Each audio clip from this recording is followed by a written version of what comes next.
Bom, pessoal, tudo bem? Voltamos aqui. Esse é o nosso segundo encontro. Chamo de Isaac Magese. As devidas apresentações foram feitas aí nos encontros anteriores. Quando eu fui convidado para fazer essa pequena oficina, eu resolvi dividir aquilo que eu ia falar em dois momentos, que seria o momento offline, né, e o momento online. A parte offline seria mais aquilo que eu acredito que seja referente à escrita, meus processos de escrita e tudo mais, e o online é a ideia da publicação, né? Ou seja, de tornar público através, no meu caso, das redes sociais e tudo mais. Bom, então nós estamos falando aqui sobre a parte offline da coisa, né? Da parte da escrita, né? Eu falei um pouquinho mais ou menos daquilo que eu acredito, né?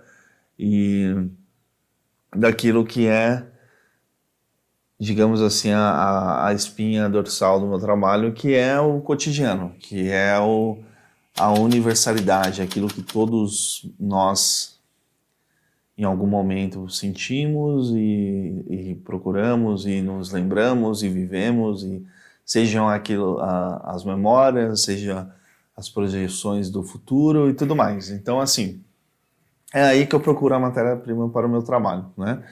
Geralmente, uma das coisas que eu faço muito, e que eu deixo de conselho para todo mundo que está assistindo, sempre saia na rua com um caderninho de anotações. Não confie na memória, na mente, porque você pode acabar esquecendo, e eu esqueço muita coisa, então sempre estou procurando anotar nesses caderninhos, né, que vão aí sempre trazendo essas ideias, né. De posse disso, eu sento em algum determinado momento do dia e procuro lapidar essas ideias, né. No encontro anterior eu falei mais ou menos de um poema sobre um pai que tentava pegar um daqueles ursos na máquina e tudo mais. Mas hoje eu vou mostrar mais ou menos para vocês a maneira que eu faço e também deixar alguns exercícios, coisas para vocês praticarem. Eu gosto muito de fotografia, né? Sou um entusiasta, um aprendiz da fotografia. Eu sempre pensei na fotografia como a possibilidade de permanecer, né, em um momento, né? A possibilidade de estar em algum momento. Então eu resolvi que eu queria fazer algum poema que trouxesse essa ideia da fotografia, que é uma ideia bem básica, né, de congelar o momento, né? Se você for perguntar para 5 pessoas o que é fotografia, 5 vão te responder que é congelar o momento, que é etc, etc e tal. Então eu resolvi trabalhar com essa ideia, essa premissa muito básica, que é congelar o tempo. E aí eu anoto essa ideia, congelar o tempo, geralmente anoto nesses cadernos, está anotado aquilo ali. E aí eu pensei, poxa, eu fui desdobrando isso em várias possibilidades. Então, congelar o tempo é o quê? Lembrança, né? Congelar o tempo, uma fotografia, ela é lembrança, né? Porque aí eu vou atrás, quando vou à casa dos meus pais, sempre tem aqueles álbuns de fotografia antigos, né, assim, da minha infância, que tem um garoto que disseram que sou eu ali, e ele tá feliz, e ele tá brincando nas festas juninas da escola, tá correndo, andando de bicicleta, né, de rodinha, evidentemente, porque eu não sei andar de bicicleta.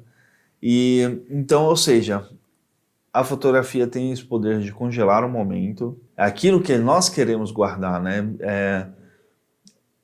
Eu falo não da fotografia documental, jornalística, porque essa tem uma função maior, mas geralmente nós, os seres ordinários, né?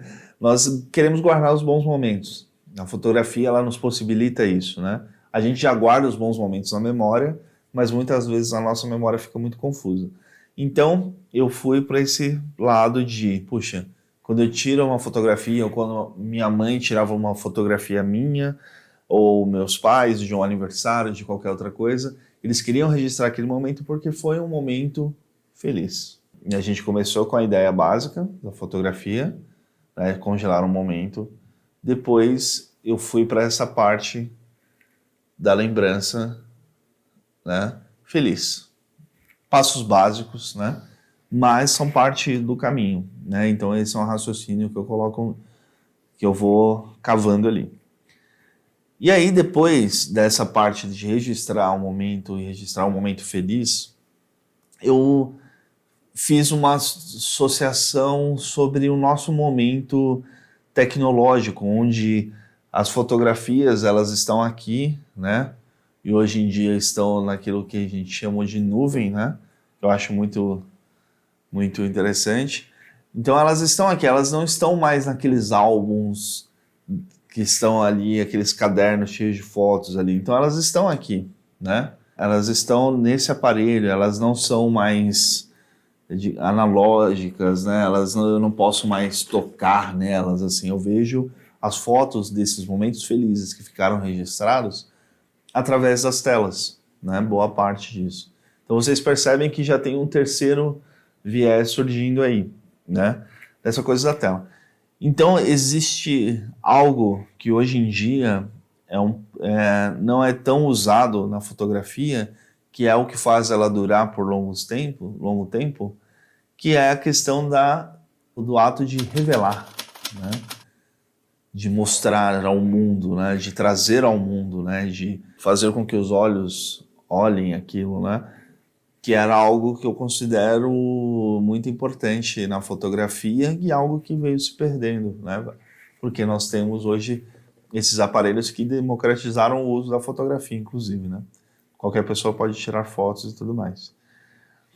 E uma outra coisa que eu queria fazer, estar dentro desse pequeno poema, dessas curtas frases, era a ideia de que na rede social nós geralmente, né, falo por mim, escolhemos as melhores fotos para estarem ali. Então nós hoje em dia tiramos no mínimo ali 5 fotos para escolher a melhor para estar ali, naquilo que a gente chamou de timeline, né, do nosso feed, né, onde a gente guarda as nossas coisas. Então nós vamos para lugares maravilhosos, vamos viajar e tudo mais. Então a gente faz ali uma curadoria do que seria o melhor lugar para tirar foto, as melhores poses, as melhores roupas e tudo mais, e formamos aquela foto daquele momento feliz para guardar. Mas, no meu entendimento, e naquilo que eu queria colocar no texto, existe algo de artificial nisso. Existe algo de uma não verdade nisso. Apesar de estarmos viajando, apesar de estarmos com pessoas que gostamos, mas em comparação àquele primeiro momento da fotografia, onde eu ia lá na minha infância, onde eu tinha fotos totalmente estranhas, fora de foco, tremidas, sem fazer pose ou com poses estranhas e tudo mais, em comparação a esse momento onde existem filtros, dezenas de coisas para melhorarem as fotos, presets, tratamento de cor e tudo mais, que não existiam naquela época, né? Você comprava um filme, o filme tinha determinadas cores, ou era preto e branco, e você fazia suas fotos. E nós não tínhamos a possibilidade de ver a foto. Somente naquele momento em que ela foi tirada, você olhava, visualizava e batia, né? E hoje não, você pode olhar e fazer essa curadoria. Então, a minha ideia com o texto, que é o texto que eu vou falar depois, como ele foi montado, era trazer, primeiramente, a fotografia como a possibilidade de estar no momento, depois a fotografia, estando nesse momento, registrar um momento feliz, né, para a nossa própria lembrança, que é aquele ato, e depois fazer um contraste daquela fotografia dos meus tempos de criança com o que hoje é o registro de momentos felizes em uma rede social, né? E aí surgiu a ideia de escrever a seguinte frase, que é muito simples, mas ela condensa tudo isso para mim, que é: lembra do tempo onde as fotos imperfeitas revelavam perfeitamente a nossa felicidade. Então todos esses degraus, todas essas camadas que eu discorri brevemente para vocês, elas falam desse momento em que onde eu olho as fotografias que estão na casa dos meus pais e eu vejo felicidade ali, eu vejo um menino feliz, por mais que eu não lembre exatamente daquele dia. E as fotos, elas são as mais esquisitas possíveis, tremidas, com poses estranhas, fazendo caretas e tudo mais, em comparação às mesmas fotos minhas hoje, que eu tiro e tiro e tiro e tiro e tento achar a melhor delas para mostrar para o mundo, né? Então essa pequena frase, ela sintetiza tudo. Agora eu vou trazer um outro exemplo, que começa da mesma forma. Aí eu sempre acredito, eu tenho algumas crenças sobre o amor, paixão, essas coisas, né? Que são assuntos que sempre vão estar dentro da escrita, né? Eu tive um professor meu na universidade que falava que a gente só escreve ou sobre a morte ou sobre o amor. E todos os outros temas estão sob esses dois guarda-chuvas, né? E esses dois, o amor e a morte, estão sobre o guarda-chuva do tempo. Eu tenho um outro texto que eu vou usar de exemplo, que eu queria trazer a ideia de que, talvez seja utópica ou não, de que às vezes a gente consegue se apaixonar várias vezes por uma pessoa durante um certo espaço de tempo, sabe aquela...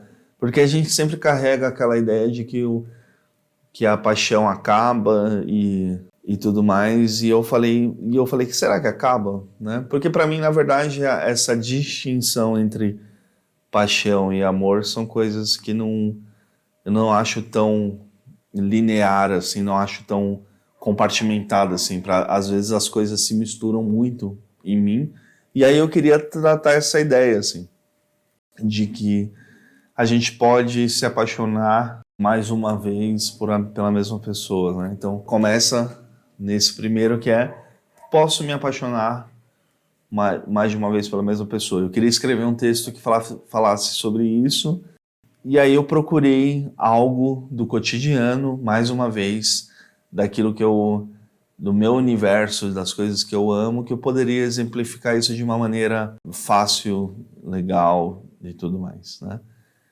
E eu pensei nos livros, mais uma vez, né? Antes da pandemia, né, eu tinha um maravilhoso costume que pretendo retomar de frequentar livrarias, né? De ir à livraria, de ter a livraria como esse lugar mágico, quase uma catedral sagrada ali. E é um lugar que sempre frequentei, sempre amei e continuo amando. Livrarias, sebos e afins. E aí eu lembro, e isso foi uma situação que aconteceu comigo, que eu lembro de estar numa livraria, passeando pelos livros ali, procurando títulos interessantes e tal, tentando lembrar de títulos que eu já queria comprar. Falei, puxa, eu queria comprar um livro, tal. E aí eu falei, puxa vida, achei esse livro aqui, fiquei apaixonado por ele. Falei, vou comprar. Coloquei ele junto com alguns outros que eu tinha achado.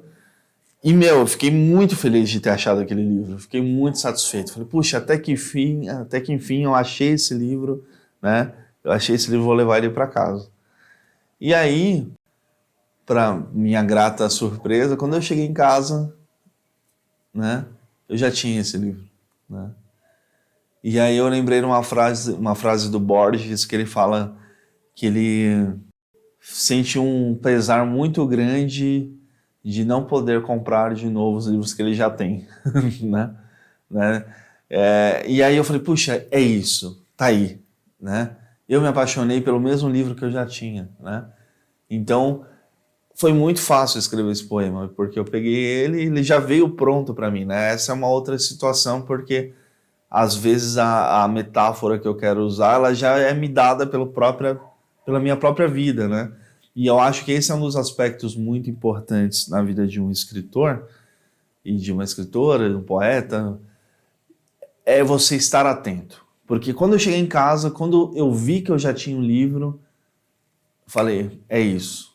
Então, eu coloquei lá, puxa, realmente eu posso me apaixonar mais uma vez pela mesma pessoa, pela mesma coisa, né? E aí escrevi esse poema, até deixei separado aqui, que fala assim, comprei um livro, quando cheguei em casa, descobri que já tinha um igual. Descobri mais uma coisa. Descobri que posso me apaixonar mais de uma vez pelo mesmo livro, pela mesma história e pela mesma pessoa. Os dois livros estão na mesma estante, um do lado do outro. Então vocês percebem que, assim, às vezes, no primeiro caso, né, no caso anterior, foi algo um pouco mais trabalhoso, né? E aqui não, a própria vida, a minha própria vivência me deu aquilo que eu queria falar e não sabia como falar, né? Então, essa é digamos que no primeiro poema, é algo que é mais do trabalho de pegar né, o poeta Rafael Cavalcante, meu amigo, ele tem uma metáfora que eu acho muito boa, que é de pegar, separar feijões e montar aquilo. Esse não, esse ele veio no rompante até mim, pronto, praticamente pronto. Eu só coloquei no papel aquilo que realmente aconteceu, assim. Então eu acho que a escrita ela tem muitas e muitas nuances, assim. Não existe um método, um fazer, né, uma automatização ali onde você vai aplique esse método aqui que vai dar certo. Não, não é isso. Acho que cada poema ele chega de uma forma, né? E cabe a gente respeitar isso. Não cabe mais nada aqui. Para mim esse poema está fechado. E isso não vai talvez significar algo para alguém, mas vai significar algo para muita gente, né? Por quê? Voltando ao que eu disse anteriormente, é onde eu procuro pegar as coisas, é no dia a dia. Muitas pessoas foram a livrarias, foram a sebos, foram a bibliotecas e viram que esse tipo de sentimento já passou por elas ali. Então você pega algo do cotidiano, pega algo da vida das pessoas em geral e tenta colocar uma grande verdade ou uma grande ideia ou um grande conceito que nem sempre pode ser verdadeiro, né? Porque é subjetivo e isso é algo que eu acredito. Eu realmente acredito que você pode se apaixonar mais de uma vez pela mesma pessoa.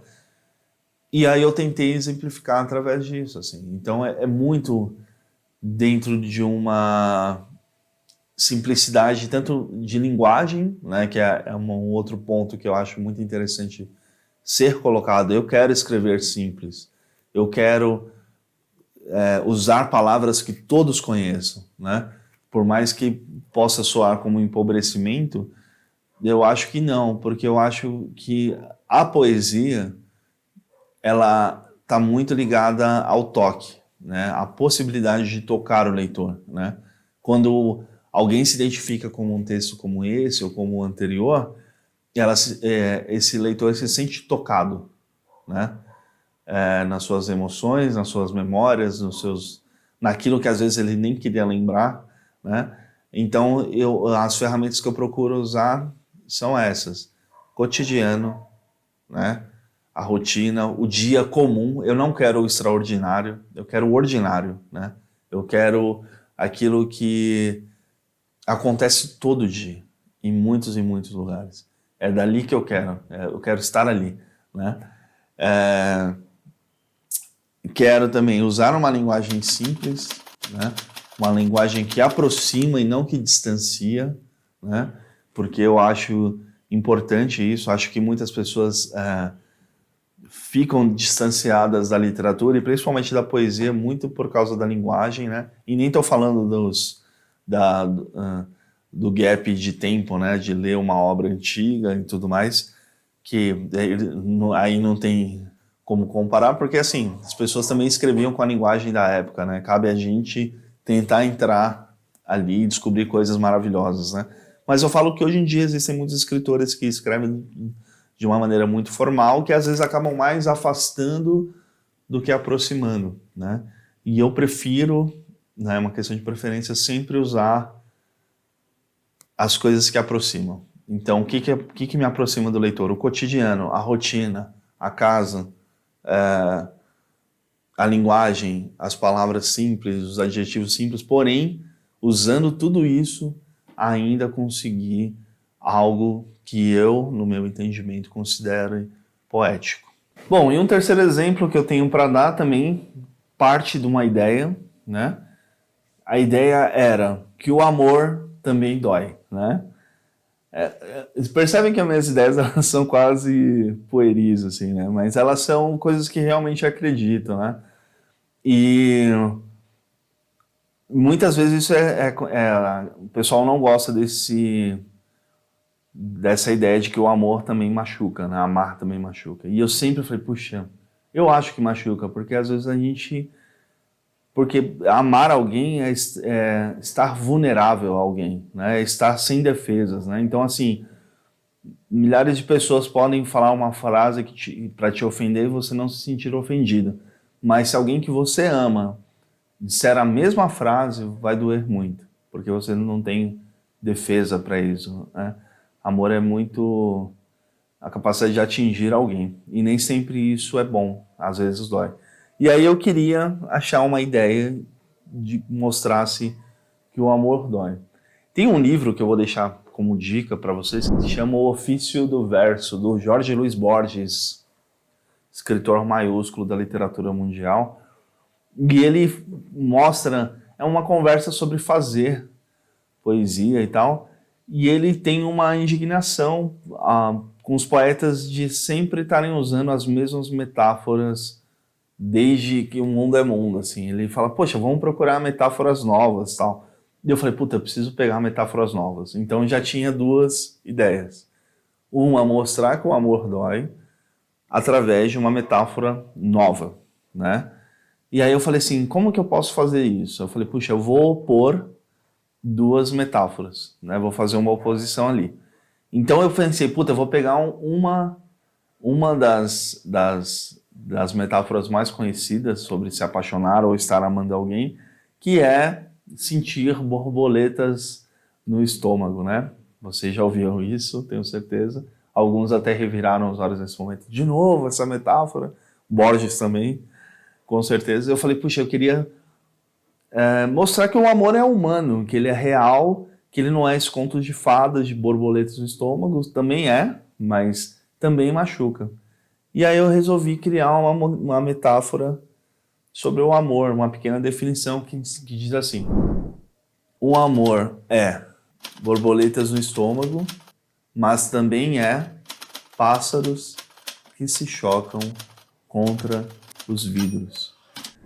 E aí tá aí, né? Eu falei, puxa, eu vou pegar um outro voo, mas vou pegar um voo que também pode machucar, né? E a gente já viu também, né? Todos nós, acredito eu, que já deve ter visto um pássaro tentando sair de uma casa, voando em frente a uma janela que tem um vidro, né? Ou até pássaros que se feriram fazendo um voo em alta velocidade, batendo, né? Se chocando contra o vidro. E eu achei que isso também é amor, né? É você se jogar e não ver, às vezes, aquilo que é um obstáculo que vai impedir uma história de amor. Então esse exemplo é bem curtinho, mas também está dentro daquilo do meu universo. Ou seja, é uma ideia central, mas um pouco mais... Não veio inteiro isso, né? Mas usar uma metáfora nova, então são duas coisas que eu queria fazer, mas a partir de contrapondo uma metáfora antiga, clichê, né? Não que eu tenha algo contra o clichê, pelo contrário, eu amo os clichês, mas de mostrar que o amor, ele pode ser as borboletas no estômago, mas também pode ser um pássaro que se joga contra o vidro, né? Para finalizar aqui, eu vou deixar um pequeno exercício que eu acho que sempre me ajuda quando eu estou um pouco travado, que é mudar algo nas palavras, no sentido semântico mesmo, né? Então eu pego algumas palavras, por exemplo, vamos usar aqui coruja. Então eu pego coruja. Coruja é um animal. E se coruja fosse um sentimento, como seria? E aí eu escrevo sobre isso. Então eu tenho avós. Se os avós fossem um lugar, não fossem pessoas, como seria esse lugar? Né? Então eu sempre tento mudar algo ali da definição mais básica possível, né? O amor, se o amor fosse um cheiro, não fosse um sentimento, como ele seria? Então procuro fazer essas associações, várias delas, assim, tem uns 2 cadernos cheios que eu fico escrevendo, né, sobre isso, e isso gera muitas metáforas, figuras, imagens poéticas muito interessantes, assim, né? Acho isso muito legal, muito produtivo, tá bom? Então é isso, pessoal. Isso é um pouco do meu mundo de escrita, é muito simples, é a forma que eu trabalho, é a forma que eu gosto de trabalhar, que eu escolhi trabalhar, que é pegar tudo que eu preciso no cotidiano, seja no meu cotidiano das lembranças, aquilo que eu fazia quando eu era pequeno, né, até hoje, nos meus 38 anos, ou usar linguagem muito simples e tentar aproximar, tentar falar dos dramas humanos, né? Que é o nosso, que estão aí desde que o mundo existe, né? O amor, a finitude, a nossa relação com o tempo, os recomeços, né? São os lugares que eu gosto de passear com a minha pequena escrita, tá bom? Então é isso, a gente se vê no próximo encontro, onde eu vou falar um pouco mais da parte online da coisa. Beijo, até logo, a gente se vê.